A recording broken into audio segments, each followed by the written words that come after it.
अभी हम जो है पढ़ रहे थे कि अल्टरनेटिव करंट किसे कहते हैं। एक बार मैं फिर से बता देता हूँ, क्योंकि वो पहला क्लास में ना वो कोई आ गया तो वो बुला लिया इसीलिए। तो अल्टरनेटिव करंट किसे कहते हैं, मतलब करंट या वोल्टेज अपनी दिशा व मान समय अनुसार बदलता रहता है, उसे अल्टरनेटिव करंट कहते हैं, अल्टरनेटिव करंट कहते हैं। उसके बाद अल्टरनेटिंग करंट 33,000 वोल्टेज, मतलब 33,000 वोल्टेज तक पैदा किया जाता है, जबकि डीसी करंट 650 वोल्टेज तक पैदा किया जाता है। और AC alternative current AC voltage transformer के द्वारा स्टेप अप स्टेप डाउन किया जाता है, ट्रांसफार्मर के द्वारा स्टेप अप और स्टेप डाउन किया जाता है, जबकि डीसी को करना संभव नहीं है।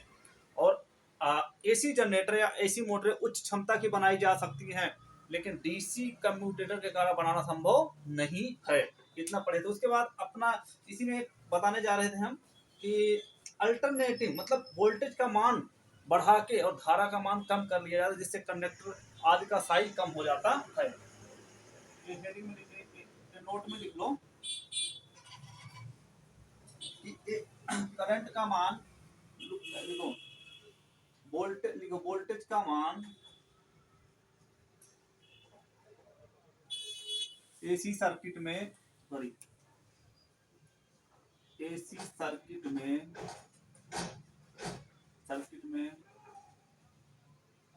वोल्टेज का मान बढ़ाकर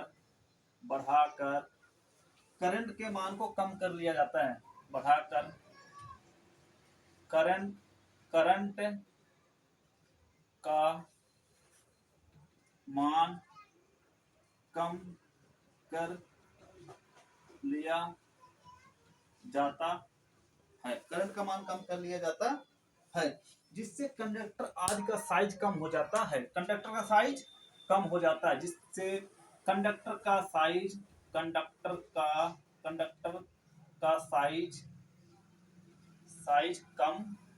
हो जाता है। कंडक्टर का साइज क्या होता है, तो कम हो जाता है। अगर हम वोल्टेज का मान नहीं बढ़ाते हैं, धारा का मान बढ़ाएंगे, तो जो ट्रांसमिशन लाइनें होती है ना, उसमें बहुत मोटी मोटी वायर लगानी पड़ेगी, बहुत मोटी मोटी, क्योंकि करंट क्या है, करंट का मान जब कम करते हैं तो वोल्टेज का मान बढ़ाते हैं, तो उससे कंडक्टर आज का साइज कम हो जाता है। मतलब पतले तारों में देखोगे हम जो है ट्रांसमिशन लाइन कर देते हैं, लेकिन अगर करंट का मान अधिक कर देंगे तो ट्रांसमिशन लाइनें की जो वायर होती है ना, जैसे ये 3 फेज की लाइनें जो आ रही हैं, इसकी वायर इतनी मोटी मोटी करनी होगी, काफी मोटी मोटी, बहुत मोटी मोटी करनी होगी, अगर करंट का मान नहीं कम करते हैं तो। इसीलिए हम करंट का मान कम कर लेते हैं, तो ताकि ट्रांसमिशन लाइनें वगैरह जो है, जिसकी जो वायरें हैं, ये पतली भी उपयोग हो जाती हैं। करंट क्या है, पिघला देता है। करंट में क्या होता है, करंट में जब जब इस वायर में करंट गुजारा जाता है ना, अधिक अगर करंट गुजारेंगे तो वायर क्या है, पिघल जाती है, मतलब गर्म हो जाती है, गर्म होकर क्या हो जाती है, गर्म होकर पिघल जाती है, गर्म होकर पिघल जाती हैं, गर्म होकर पिघल जाती हैं। अगर हम करंट को इसमें अधिक दे दें, अधिक प्रदान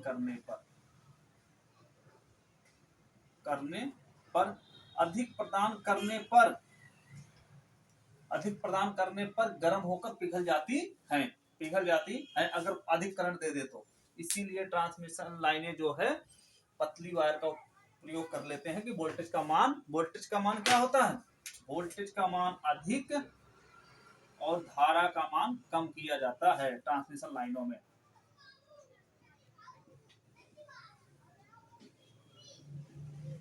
ट्रांसमिशन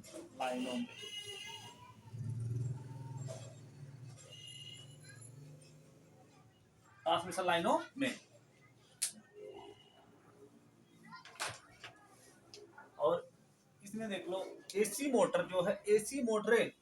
मोटर जो है बनावट सरल होती है और देखभाल की आवश्यकता कम होता है। लेकिन डीसी मोटर जो है बनावट जो है कठिन होता है और देखभाल की आवश्यकता अधिक होती है। ये सब जो बोल रहा है सब इम्पोर्टेंट इम्पोर्टेंट मतलब नोट्स है, इसको आप लिख लेना।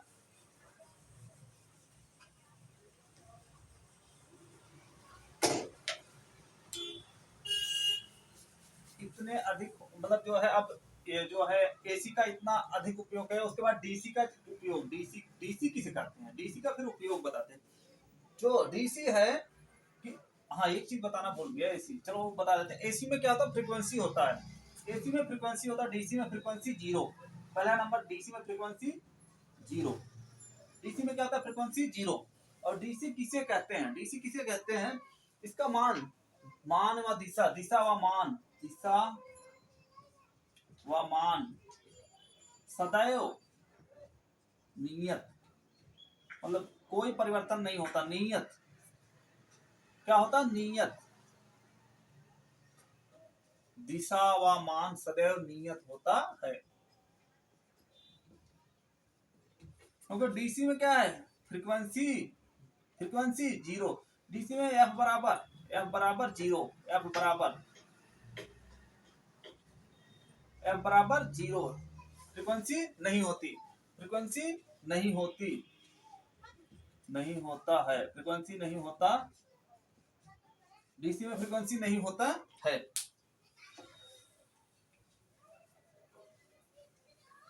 और डीसी किसे कहते हैं, दिशा व मान सदैव क्या होता है, नियत होता है। डीसी में फ्रीक्वेंसी जीरो।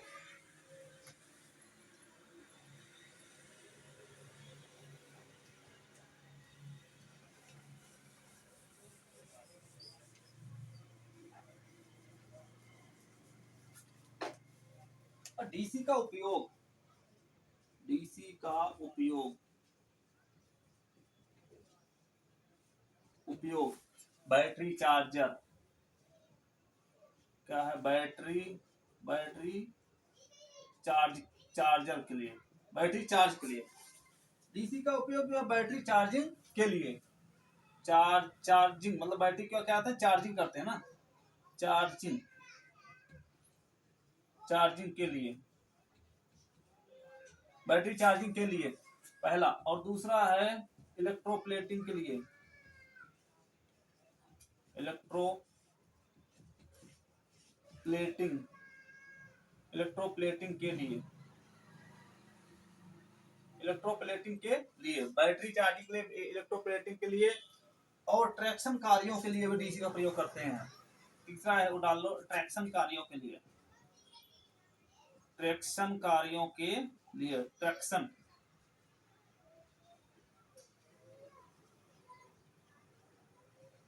ट्रैक्शन कार्यों के, कार्यों में भी डीसी का प्रयोग किया जाता है, कार्यों में भी, ट्रैक्शन कार्यों में भी डीसी का प्रयोग किया जाता है। और चौथा लिख लो, बैटरी चार्जिंग पर ट्रैक्शन कार्य और electromagnet charger, electromagnet charger, electromagnet, electromagnet charger, electromagnet charger भी किस पे काम करता है, डीसी पे। इलेक्ट्रोमैग्नेटिक चार्जर भी डीसी पे कार्य करता है, डीसी पर कार्य करता है। ट्रैक्शन कार्यों के लिए, जैसे ट्रैक्शन कार्य में जब भारी भारी चीजें उठाते हैं ना, तो उसमें ट्रैक्शन, उसमें जो है डीसी का उपयोग, ट्रैक्शन कार जैसे जिससे भारी वजन उठाते हैं, उसमें जो है डीसी का उपयोग किया जाता है। कि इसमें जो है फ्रीक्वेंसी नहीं होती है, जब एक बार सामान को उठाएगा तो उसको रोक के रखता है।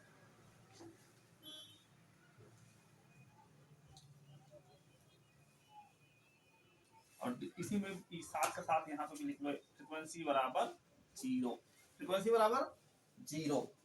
दिशा व मान सदैव क्या था, नियत रहता है, फ्रीक्वेंसी जीरो होती है डीसी का। और इसका उपयोग, दिशा व मान सदैव नियत रहता है, उपयोग ये हो गया, फ्रीक्वेंसी जीरो बस।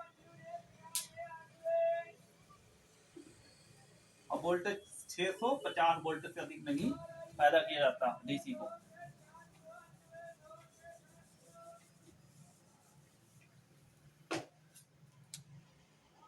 उसके बाद अल्टरनेटिंग करंट का जो है साइकिल अल्टरनेटिंग करंट हमने पढ़ा था, जिसमें करंट या वोल्टेज, अल्टरनेटिंग करंट क्या था, करंट या वोल्टेज अपनी दिशा व मान दोनों समय अनुसार बदलती रहती हैं, उसे अल्टरनेटिंग करंट कहते हैं। और अल्टरनेटिंग करंट में साइकिल, हेडिंग डाल दो साइकिल,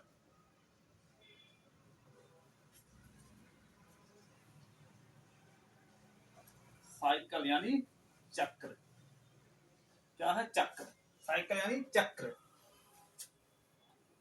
एक साइकिल पूरा होने में, ये जो साइकिल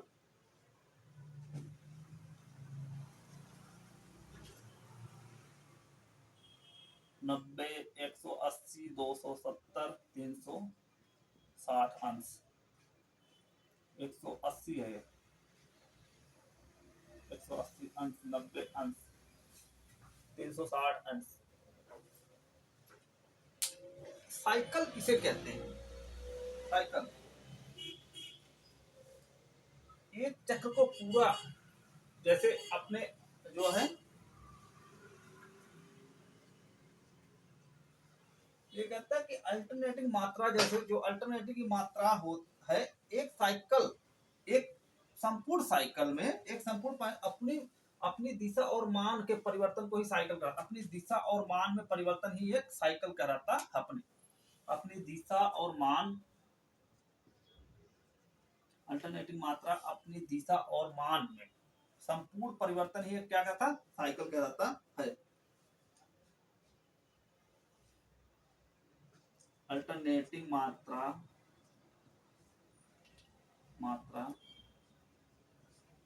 अपनी दिशा व मान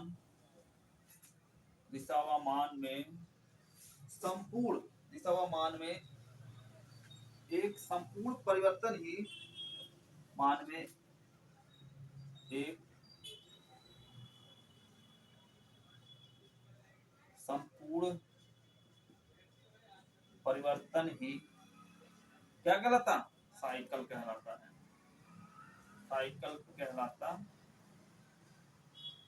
साइकिल कहलाता। एक साइकिल में दो हाफ साइकिल होते हैं, एक साइकिल में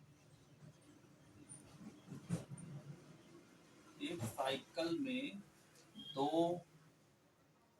हाफ साइकिल होते हैं, साइकिल होते हैं। एक साइकिल में दो हाफ साइकिल, ये क्या है प्लस, ये क्या है माइनस, मतलब प्लस माइनस, ये ऋणात्मक में होता, माइनस ऐसे माइनस नहीं मतलब बोल सकते इसको, ऋणात्मक, धनात्मक और ऋणात्मक। यहाँ से शुरू हुआ, जब यहाँ से शुरू हुआ और यहाँ पे आके क्या हुआ, खत्म, क्या है, यहाँ तक खत्म हुआ, तो क्या है यहाँ पे, ये क्या है धनात्मक, धनात्मक। और उसके बाद यहाँ से जब नीचे गया तो क्या है ऋणात्मक, यहाँ तक ऋणात्मक।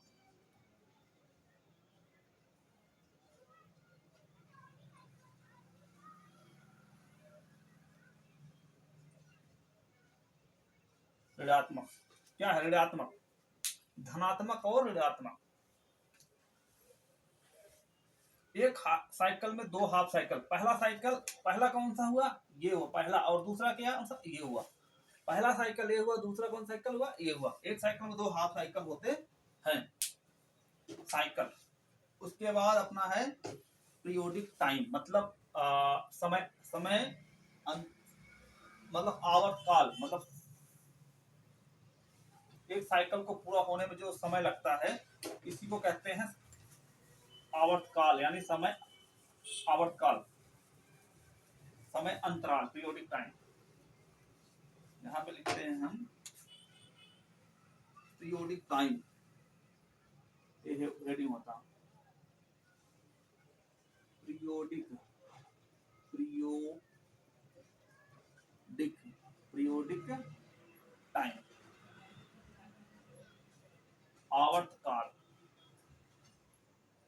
आवर्तकाल, आवर्तकाल, पीरियोडिक टाइम, आवर्तकाल, एक ये भी हेडिंग है इसी शब्द में। आवर्तकाल, एक साइकिल में, एक साइकिल को पूरा होने में जो लगा समय, उसी को क्या कहते हैं आवर्तकाल। एक साइकिल को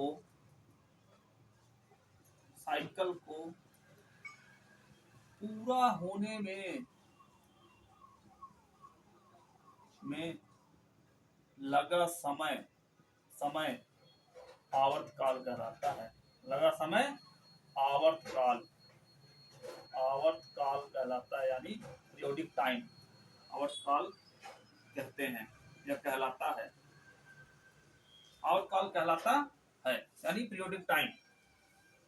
एक साइकिल को पूरा होने में जो समय लगा इसको क्या कहते हैं? आवर्तकाल। जैसे जब ये यहाँ से शुरू हुआ तो ये क्या हुआ? एक चक्र पूरा हुआ ना। इसको जो एक चक्र को पूरा होने में जो लगा समय, एक चक्र को पूरा होने में लगा समय क्या कहलाता? आवर्तकाल कहलाता है। एक साइकिल को पूरा होने में लगा समय क्या कहलाता? आवर्तकाल। ये कितना है? 180 और 180, इसमें दो हाफ साइकिल 180 और 180 कितना हुआ? 360 डिग्री का एक जो है एक साइकिल कंप्लीट होता है। समझ में आया? यही यहाँ पे है। जैसे इसको अब यहाँ से हुआ है ना,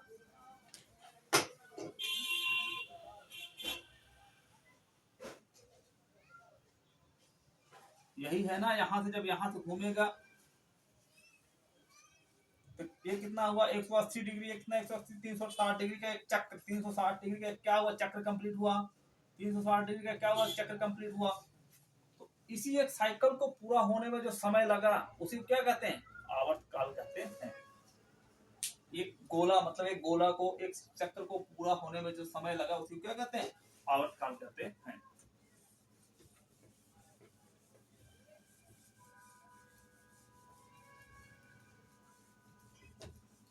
और एक चक्र में कितने हाफ साइकिल? 2 half cycle. एक चक्र में कितने हाफ साइकिल? 2 half cycle. उसके बाद फ्रीक्वेंसी, उसके बाद है फ्रीक्वेंसी।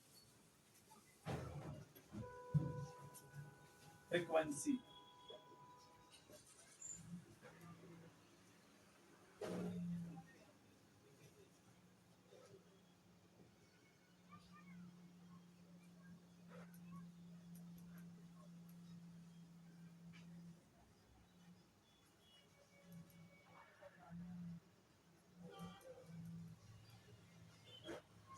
फ्रीक्वेंसी प्रति सेकंड साइकिलों की संख्या को क्या कहते हैं? फ्रीक्वेंसी। प्रति सेकंड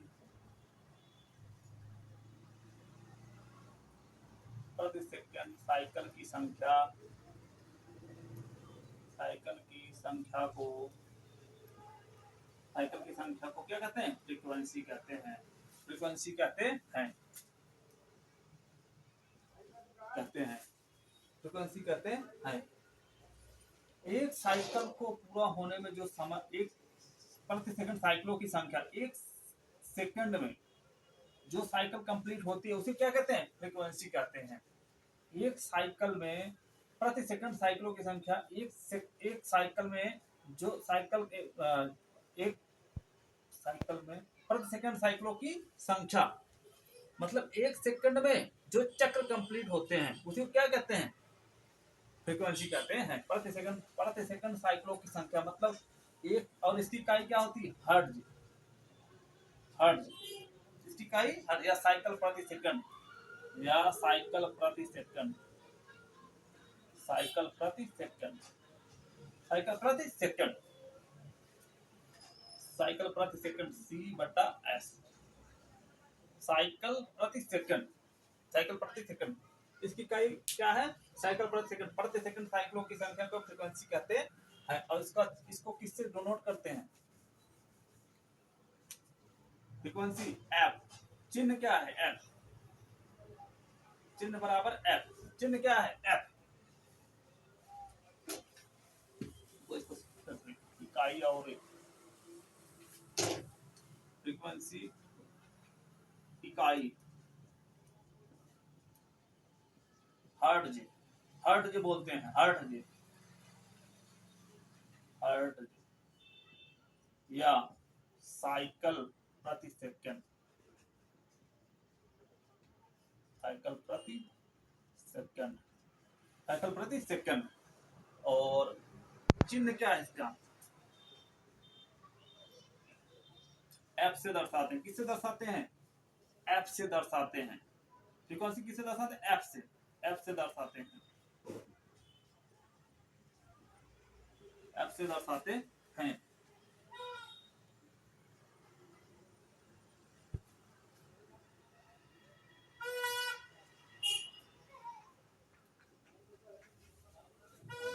और ये प्लस माइनस भारत की फ्रीक्वेंसी कितनी है? तो 50 हर्ट्ज। भारत की फ्रीक्वेंसी कितनी थी? 50 हर्ट्ज, हर्ट्ज जो होती है।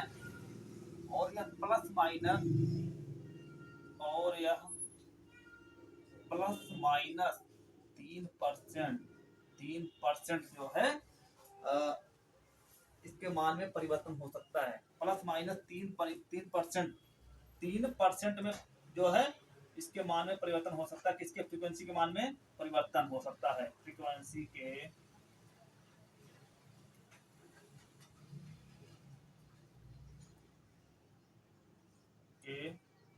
मान में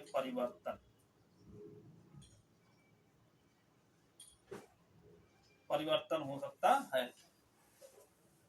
भारत की फ्रीक्वेंसी कितनी? 50 हर्ट्ज, और यह 3% प्लस माइनस हो सकता है। मतलब 51.4, 3% निकाल लो, 50/3/100, 15/10, 10 से भाग दो, 10 51 10,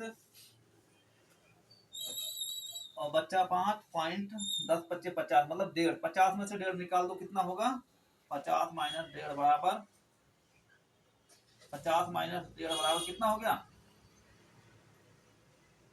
40। रुको, निकालना नहीं, इसमें जोड़ दो पहले। अभी 50 से 51 मतलब 51.5, 51.5।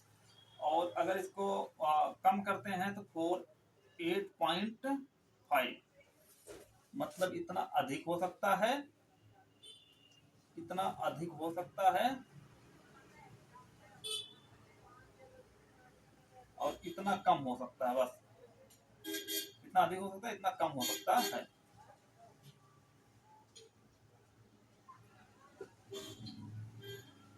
हो सकता है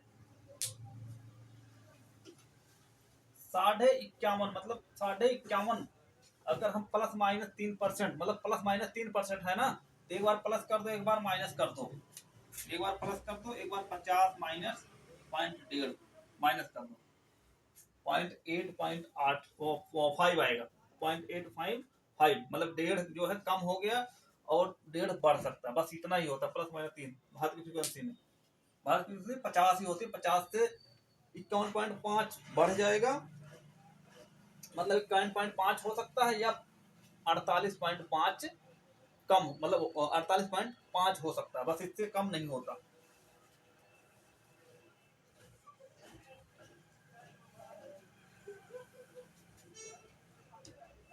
बता दूं, चिन्ह आपसे दर्शाते हैं।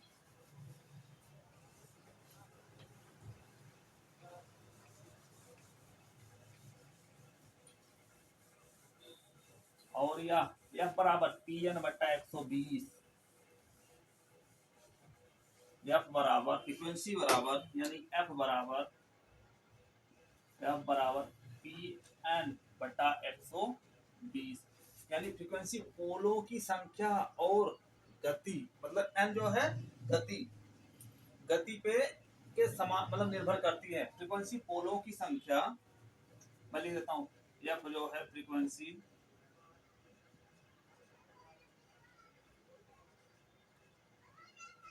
अरे यार, फ्रीक्वेंसी एफ फ्रीक्वेंसी, पी जो है पोलों की संख्या, पोलों की संख्या, संख्या, एन जो है गति, एन क्या है? गति, मतलब आरपीएम, आरपीएम राउंड प्रति मिनट, आरपीएम। एन क्या है? गति, फ्रीक्वेंसी। यह बराबर Pn/120, फ्रीक्वेंसी पोलों की संख्या और गति, गति पे निर्भर करती है। फ्रीक्वेंसी क्या है? पोलों की संख्या और गति पे निर्भर करती है। फ्रीक्वेंसी यहाँ लिख देता हूँ, ये नोट डाल के लिख लो, बहुत इंपॉर्टेंट क्वेश्चन है। फ्रीक्वेंसी पोलों की संख्या की संख्या और गति पर निर्भर करती है, गति पर निर्भर करती है, निर्भर करती है। फ्रीक्वेंसी पोलों की संख्या और गति पे निर्भर करती है। यह बराबर Pn बटा 120 इसी सूत्र से होगा। यह क्योंकि फ्रीक्वेंसी जो है पोलों की संख्या और गति पे निर्भर करती है।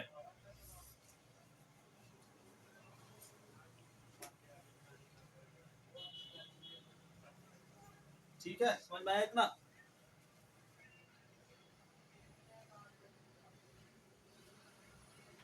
अब इसके बाद जो है ना हम आगे कल पढ़ेंगे, क्योंकि और आज जो है टाइम नहीं है, इसीलिए।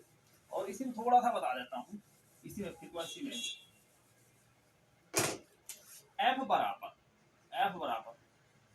1/t। ये क्या टी क्या है? समय अंतराल, मतलब क्या होता है? Periodic time. एफ बराबर 1/t। एक सेकंड में पूर्ण किए गए चक्रों की संख्या, एक सेकंड में पूरा किए गए चक्रों की संख्या। और टी बराबर समय, अगर आपको फ्रीक्वेंसी निकालना है तो अरे यार 1/t मतलब चक्र बटा समय। अगर आपको समय निकालना है तो 1/f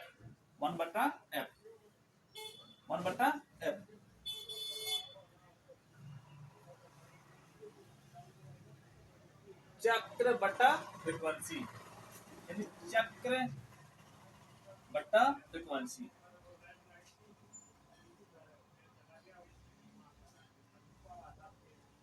चक्र बटा फ्रीक्वेंसी, ठीक। एफ बराबर 1/t चक्र बटा समय। फ्रीक्वेंसी अगर निकालना है, अगर टाइम समय निकालना है कि एक चक्र में लगा समय, कितना समय लगा एक चक्र को पूरा होने में लगा समय, तो 1/f से निकल जाएगा, आपका समय निकल जाएगा।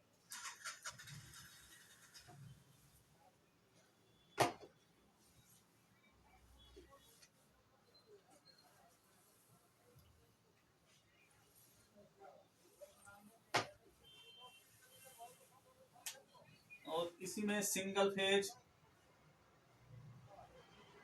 3 फेज, बस इतना और पढ़ाएंगे क्योंकि हमें टाइम ज्यादा है नहीं आज। Single phase, 3 phase.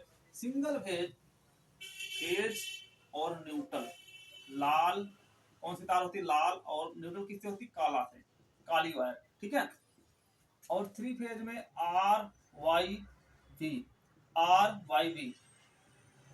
आर क्या है? लाल, रेड। वाई पीला, येलो। बी को नीला, ब्लू मीन्स नीला। ब्लू क्या है? नीला। और इसमें न्यूट्रल जो है काला होता है। न्यूट्रल क्या होता है? काला। इसमें न्यूट्रल क्या होता है? काला, ठीक है। सिंगल फेज मतलब एसी में, ये एसी सर्किट में सिंगल फेज, 3 फेज। अगर डीसी में पूछा जाए तो डीसी में plus B plus minus B, ठीक है। जो है लाल और काला, लाल और काला, ठीक है। मतलब वोल्टेज जो है, प्लस वोल्टेज जो है लाल, और माइनस वोल्टेज जो है काला से। और इसमें जो है नीला तार उपयोग किया जाता अर्थिंग, मतलब जो है नीला तार फ्लेक्सिबल केबल का जो होता है अर्थिंग के लिए। इसमें नीला तार फ्लेक्सिबल केबल जो होता है, नीला तार, नीला वायर, नीला कलर का अर्थिंग के लिए, नीला तार अर्थिंग के लिए डीसी में।